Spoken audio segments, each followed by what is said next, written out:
Welcome back to Saturday Sport this afternoon here on HCR104FM. We're here till 6 o'clock this evening. 16 minutes past 3. Join us on the panel just after 4 o'clock. We've got the main man, Josh Kokosi, coming in to talk about non-league football. And throughout the afternoon, we're here from our chief motorsport correspondent, Mr. Stuart Lunn. He's live at Coventry this afternoon for the World Finals in stock cars. We just heard from him just before 3 o'clock this afternoon. He's going to come on in about half an hour time. Absolutely brilliant. But right, special guest on the line right now. We've had him on the show before, but it's a bit of a mix-up because we actually got him live on the line this afternoon. He's a sports stacker, 18-time World Championship medalist as well, and he's appeared in this Guinness World Record Book 2016. And as he said on his Twitter profile, in 8 photos and 2 mentions, apparently. Is that right, James? James Ackerman this afternoon. Hey there.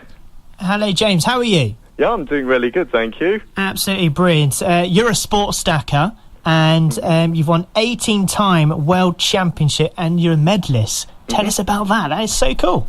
Yeah, thank you. And you've appeared in the Guinness World Records as well, in the book in 2016, and you say in 8 photos and 2 mentions. How did that all come about, first of all? How did they get in contact with you?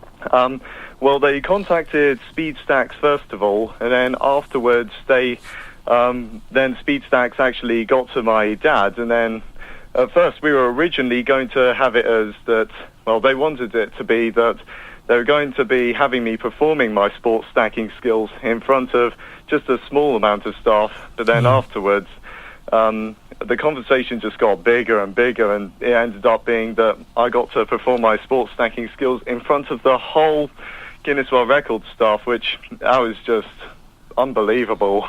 Absolutely, sounds a phenomenal time for you. I'm pretty jealous of that, to be honest, James. So well done for that indeed. Speed stacking, sports stacking sort of has numerous names, doesn't it? But tell us more about that. The aim is to get the cups in a certain pattern, isn't it? And then back all into sort of one stack. Yeah, that's correct. It's meant, with the cycle, it's meant to be that you build up with the 363 and then go along to the 66 and then the 110-1. Absolutely brilliant. And you've broken numerous records, haven't you? So what's been your best record then, broken in speed stacking? Tell us more. With my best record in speed stacking, does it have to do with being like stacking at home or the tournaments? Anything. So let's just talk about stacking at home first. What's been your best? My personal best for the 333 is 1.675. Best on camera is 1.68, which is up on my YouTube channel. Absolutely brilliant. And what's been sort of the records that you've broken at tournament level? How about that? Tournament level, it's a lot harder because it does put a lot more stress on you, but my personal best in the tournaments is, for the 333 it's 1.91 seconds, for the 363 it is 2.385 seconds, and the cycle is 6.86 seconds, which I was just so happy I actually got that time, because it's very rare for me to get 6s in the World Championships. Absolutely brilliant. And sports stacking being such a niche sport, we'll talk about that just very shortly, James. But just talking about the speed stacking, there's very different patterns. You're chucking a lot of numbers at me here at the moment. But just talking of the different patterns and the different kind of ways of doing speed stacking, what's your favourite to do? Is it favourite to do with the sequences? Absolutely. What's your favourite sequence that you find that you can do the best? The one I could do the best, it's probably between the 323 or the cycle, because with the cycle it's like a lot harder to do, but I do get a lot faster times with it. With the 363, it used to be my favourite, but afterwards it's been a lot harder to get new personal bests with that sequence. Absolutely. And when we had you on the show, we talked about the previous tournaments and how you got on with that, and the Guinness World Records as well. Have you got any more tournaments or any matches that you're looking forward to coming up in the rest of the year? Coming up, we've got the next 2 Premier Leagues, and for the World Championships, that's going to be taking place in Chinese Taipei sometime in April. Okay. And being such a niche sport then, is there much sponsorship about to kind of help you fund these trips to go to different tournaments around the world, or do you have to fund that yourself? sometimes, although we've been getting other sponsorships, like the makers who have made our Team UK uniform, they put their logo for the sponsorship. Our main sponsorship is Speed Stacks, because they usually let us know whenever there's next tournaments coming up, and whenever it comes to them trying to help us get our uniforms ready and all that. No, absolutely. So it's the same sort of situation if you're talking about football. A lot of sponsors sponsor the boots that the players wear, and then they give them that sponsorship as well. So, absolutely fantastic. Let's just move on, actually. And I'm really intrigued because I've been watching a couple of videos on your YouTube page and YouTube channel as well about sports stacking. Tell us about how that came about then, James. What made you want to do vlogs about speed stacking? Yeah, really good question. A really good friend of mine introduced it to me whilst he's trying to teach me badminton, because my dad, he's really big on traditional sports like football, rugby, badminton. He's really big on those. However, with me, when I gave those sports a try, I didn't really fit in that well. So after I was introduced to sports stacking, after I got into it, just with like a few sequences like the 333 and 363, afterwards I just really fell in love with it, and I just said, you know what, I'd actually like to finish badminton so I can actually get more into sports stacking. Absolutely. But what sort of attracted you to that sport then, James? Because it is a sport that's very niche, isn't it? A lot of people don't really know about it. So was it hard to find a sport that you loved, or how did that actually all come about that you said, right, I actually want to try out speed stacking? Yeah, it was actually the most difficult thing for me to find, because as I said in the Draw My Life, back in 2009, I found out that I've got an ectopic heartbeat, and when it came to sports stacking, that was a sport I never really got tired out from doing, because all the other sports I just really am out of breath. Yeah, no, absolutely, and it sounds an absolutely fantastic sport to be part of, and talking about you being one of the best in the UK is this such an extraordinary talent to have, isn't it? Yeah. So, talking about with the Chinese Premier League even coming up, and you going over to China to be in a tournament, what are you hoping to get out of that tournament?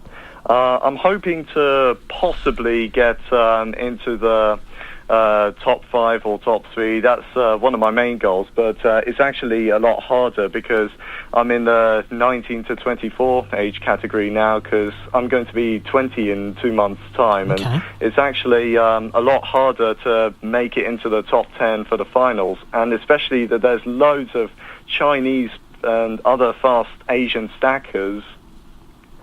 Yeah, no, absolutely, and we wish you all the best for that, James, and I'm sure you're going to come back with a win. We know you can do it. Yeah, and of thank course, you very much. For Great Britain, as we know. Did you watch the Olympics at all?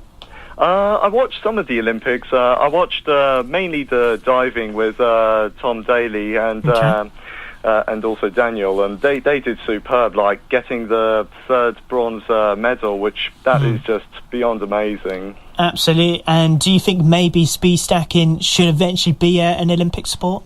I totally think so. When I've been talking to my sports stacking friends on Uvu, they all totally agreed with me, and it's been something I wanted to make it into an Olympic sport since 2012.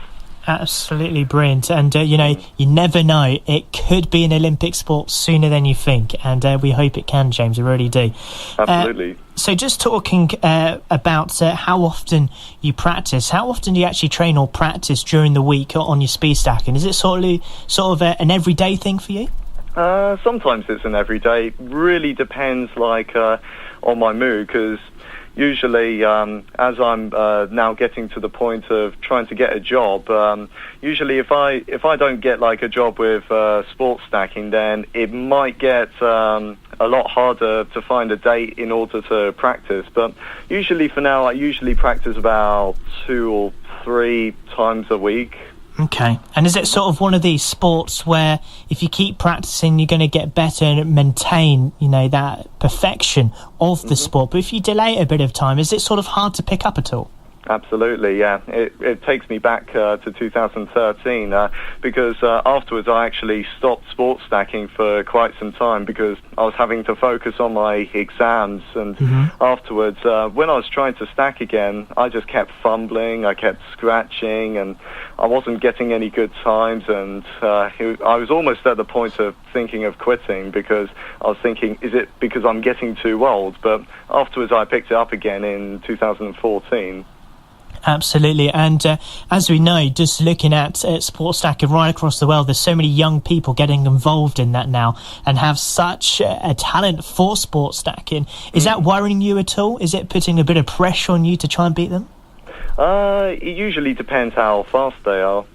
Yeah, absolutely. So is that one of the keys then, isn't it, to become so fast at the sport to win these matches? Absolutely, yeah. It mainly requires on speed, consistency, and a lot of concentration. Absolutely. So speed, concentration and consistency. 3 words to really sum up sports stacking, isn't it, James? So absolutely brilliant. Well, I appreciate you for calling in this afternoon, as always. And hopefully next time, James, you'll be so kind to come in the studio next time and we can talk to you some more about sports stacking and how you're getting on. And hopefully we can talk to you after you've been to China and find out how you got on with that, yeah? Absolutely, sounds great, and thank you very much for inviting me to come on the air. Absolutely brilliant. Thank you very much, James, and have a great rest of the weekend. Cheers. Thank you, and to you. So that was James Ackerman then this afternoon. Extraordinary talent it is, of course, and we wish him all the best in China for sport stacking, and hopefully he can bring back the goods, of course, as we know, and win and really represent Team GB over there as well for sport stacking. It's such a niche sport, you know, it really needs to grow in Great Britain, doesn't it? But absolutely extraordinary talent, and I can't congratulate him enough to what he's actually achieved in this sport. Right, to be back very shortly here on Saturday Sports, your Vice till 6 o'clock this afternoon. Hope you're enjoying your Saturday afternoon, even though the rain is tumbling down in style around Huntingdonshire. I'm Isaac Bruni, and I hope you're enjoying your weekend. Thanks for joining me, and I hope you're well. Dial-a-T.